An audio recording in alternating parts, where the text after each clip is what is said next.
Okay, so I want to talk a little bit more about the power of movement, the power specifically of rhythm in movement, and understanding how energy moves through you, what's going on inside your body, how you can use that energy, understand that energy, cycle in and out or through that energy to better understand your highs and lows and what's going on inside of you, both emotionally, mentally, energetically, spiritually, however you decide to look at it, and how that energy creates different patterns for what you're experiencing in your life.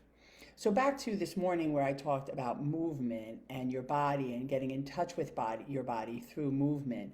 I want to elaborate a little bit more about that and talk about rhythm, because rhythm is like a step. It's like a dance. So maybe for those of you who dance, this will make sense. You're keeping time to a beat, right? For those of you who don't dance, think about sex. You're keeping time in your expression of energy toward and with another human being.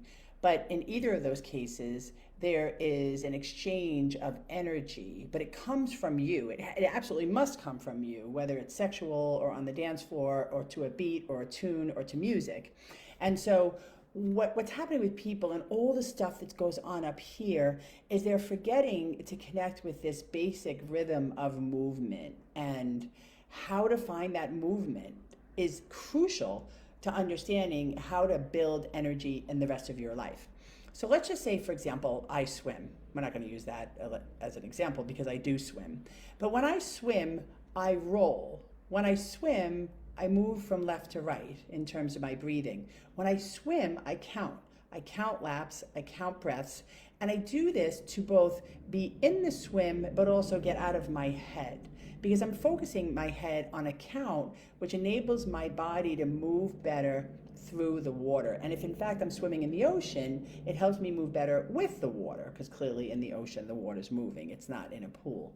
But in this case, and in the counting, what I'm doing is I'm trying to find the rhythm in my breath. I'm trying to find the energy in my heart pumping, in my legs moving. And there's a real holistic experience. Maybe some of you find that type of rhythm in the breathing and meditation. Maybe some others of you find it in dancing or to music.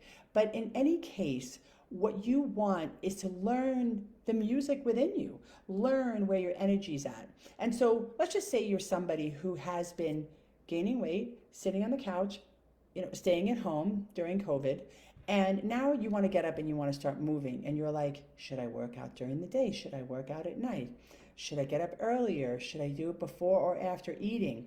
These are all questions that if you wanted to get in touch with me, I can easily help you figure out, because we're all different. It's not like morning or afternoon is better. It might be for some reasons, but we could talk about that. But you really want to just get out there and start trying. See what happens when you try to get up earlier. See what happens when you try to move around a little bit more. Jesus, I mean, just see what happens when you get your ass off the couch, for God's sake. I mean, it's like one of those kinds of things. Like, we don't really need to keep thinking about this. I think part of the problem with things like this computer I'm on, this phone that I'm constantly on, is it's a distraction that just perennially occupies my head. And when my head is just absorbed with just all this stuff and these electronics, I'm not in my body. And so things like swimming, walking, just even moving a little bit in ways that pleasure you is good for you, because it gets you out of your head and into your body. And you need to understand, like, your heart's beating and your lungs are breathing, and the movement that you're creating, however small or large, is building up energy so that you can do more and be more.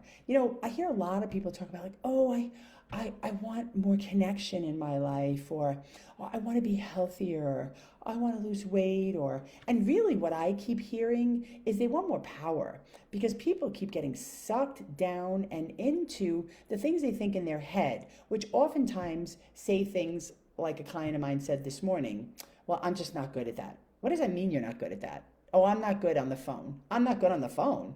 Who's good or bad on the phone? Anybody could pick this thing up and talk in it. You just don't want to make the effort to call somebody because you don't want to get out of yourself. You don't want to talk about yourself. You don't want to call them and maybe they don't call you back, or all this other stuff. It's just the stuff of low self-esteem. And there is zero, double zero power in the voice of low self-esteem. And we all have one. I don't care how self-actualized you are. I don't care if you're like the Dalai Lama. He's got a low self-esteem voice too. It's the voice of the devil. Just kidding.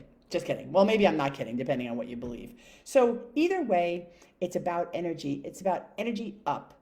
And movement makes energy go up. Because when you're moving your body, things are in motion. You know, when you're giving it the right food, the right fuel, when you have the right thoughts going on, when you're increasingly focused on how to build your presence, how to build your power, how to build your passion, life just, goddamn it, goes better for you and even for people around you. So this is not just, so for those people pleasers out there, this is not just about you. It's also about the people around you who will benefit from you feeling and living a better life.